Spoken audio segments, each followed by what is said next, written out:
He is a fake, a phony, and a fraud. How can anyone ever believe what this sellout NDP leader says in the future? We all knew that the NDP leader had sold out the people and signed on to a costly coalition with this carbon tax prime minister to tax people's food, punish their work, double their housing costs, and unleash crime in their communities. But he claimed that he had torn up the carbon tax coalition so that Winnipeggers would not fire him in a by-election. But as soon as the votes were counted, he betrayed them too and taped back together this carbon tax coalition. How can anyone ever believe what he says again?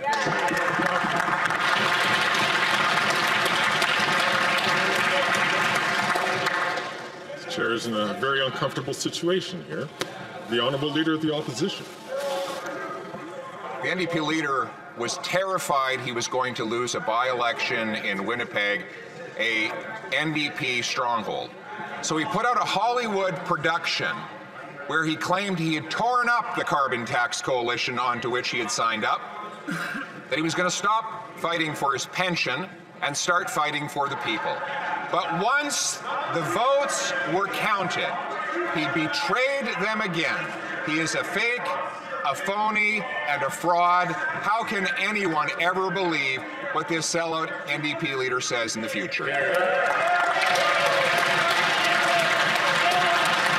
The Canadian Medical Association is worried about privatization in our healthcare system. They're worried about the real impacts of a dangerous shortage of frontline healthcare workers, family medicine, family healthcare workers. They're worried about specialist shortages, nurse shortages. The Conservatives want to make people pay to receive healthcare, and the Liberals are too weak to stop them. Why the Liberals letting Conservatives force people to pay out of pocket to receive healthcare?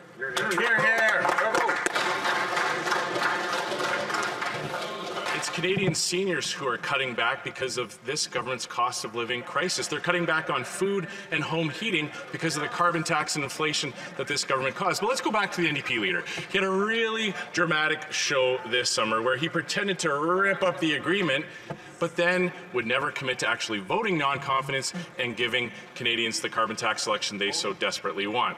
It was all just a show.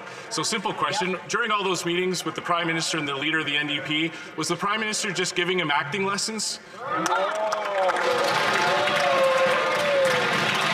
Very interesting to hear my friend from Regina Capel, who was around in those days. In fact, he was sitting right where you're sitting, Mr. Speaker, when Prime Minister Harper went to Davos. Yes, Davos. For a reminder for some of you in the back, that's the World Economic Forum.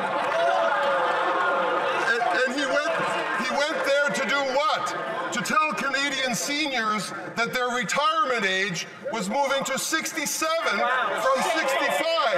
How dare the member from Regina Capel stand in this House and talk to us about pensions, Mr. Speaker?